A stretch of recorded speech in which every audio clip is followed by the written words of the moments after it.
So finally guys, जोसा counselling 2025 का round 1 seat allotment release हो चुका है। जैसे हर साल होता है, कुछ लोगों को फर्स्ट राउंड में ही आईआईटीज, एनआईटीज, ट्रिपल आईटीज या जीएफटीआईज मिल गए होंगे और कुछ स्टूडेंट को अभी तक कुछ अलॉट ही नहीं हुआ होगा। जो लोग अभी तक सीट से ब्लैंक है, उनके लिए पहली बात, बिल्कुल भी पैनिक करने की जरूरत नहीं है। राउंड 2 से 5 तक अपॉर्चुनिटीज मिलते ही रहेंगे, बस अगर आपने अपना चॉइस फिलिंग थोड़ा स्मार्टली किया था। जिन स्टूडेंट्स को राउंड 1 में सीट मिल गई है, उनके लिए आगे का प्रोसेस समझना एक्सट्रीमली इंपॉर्टेंट है। सबसे पहले आपको अपना इंटीमेशन स्लिप डाउनलोड करना है, जिसमें आपको अलॉटेड कॉलेज, कोर्स और कैटेगरी डिटेल्स लिखी मिलेंगी। इस स्लिप को संभाल के रखना मैंडेटरी है। उसके बाद जो आपका सबसे बड़ा डिसीजन होगा वो है फ्रीज, फ्लोट या स्लाइड का ऑप्शन चूज करना। फ्रीज का मतलब है कि जो सीट मिली है आपको वही आप फाइनल मान रहे हो और आपको आगे किसी और राउंड में पार्टिसिपेट नहीं करना। फ्लोट का मतलब है कि आपको बेटर कॉलेज चाहिए लेकिन आप अलॉटेड सीट भी टेम्पोरली होल्ड करना चाहते हो। स्लाइड का मतलब है आपको अलॉटेड कॉलेज ठीक लग रहा है पर उसी कॉलेज के अंदर बेटर ब्रांच चाहिए। यहाँ एक चीज बहुत ध्यान से समझनी है, अगर आपने स्लाइड चूज किया है तो फ्यूचर राउंड्स में आप सिर्फ फ्रीज कर पाओगे,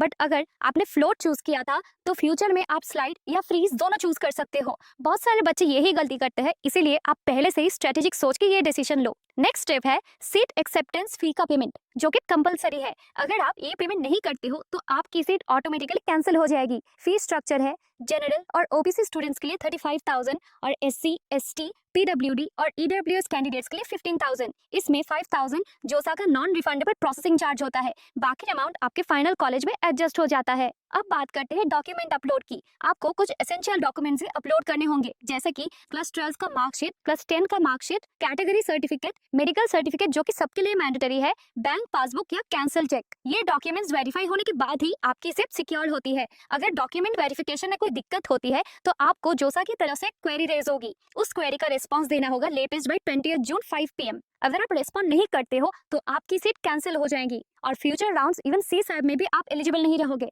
तो डेली अपना जोसा लॉगिन चेक करते रहना इज वेरी मैंडेटरी। अगर आपको राउंड 1 में सीट नहीं मिली है तो कुछ भी करने की जरूरत नहीं है, आप ऑटोमेटिकली राउंड 2 के लिए कंसिडर हो जाओगे, प्रोवाइडेड कि आपने फ्रीज नहीं किया था या सीट एक्सेप्ट नहीं की थी। एक और इम्पोर्टेंट क्लैरिफिकेशन, अगर आपको राउंड 1 में एनआईटी मिला था और राउंड 2 में आईआईटी अलॉट हो जाता तो आपको डॉक्यूमेंट्स दोबारा सबमिट करने होंगे। लेकिन अगर आपको राउंड 1 में एनआईटी मिला था और राउंड 2 में ट्रिपल आईटी या जीएफटीआई अलॉट हुआ होगा तो दोबारा डॉक्यूमेंट सबमिट नहीं करनी पड़ती है। और हाँ, एक और रियलिटी चेक, अगर आपके मार्क्स बहुत लो है, जैसे कि 60 to 70 परसेंटाइल या 50,000 के ऊपर वाली रैंक है, तो प्लीज ये मत एक्सपेक्ट करना कि आपको टॉप ब्रांच मिल जाएगी या 12 to 15 एलपीए का प्लेसमेंट लगेगा। आपको प्रैक्टिकल रहना होगा, चॉइस फीलिंग और राउंड द स्ट्रेटेजी ही आपको सही सीट दिला सकती है। तो अगर आपको अलॉटेड सीट मिल चुकी है तो सारे स्टेप्स जैसे कि स्लिप डाउनलोड, विलिंगनेस सबमिट, सी पे, डॉक्यूमेंट्स अपलोड और क्वेरी रिस्पॉन्ड, एक भी स्टेप स्किप मत करना। और जिन्हें नहीं मिला है उनके लिए काम रहना है, राउंड 2 से 5 में स्ट्रॉन्ग चांसेस बनेंगे। बस यही था जोसा 2025 राउंड 1 अलॉटमेंट का फुल अपडेट। अगर कोई भी कंफ्यूजन हो तो कमेंट्स में लिख देना,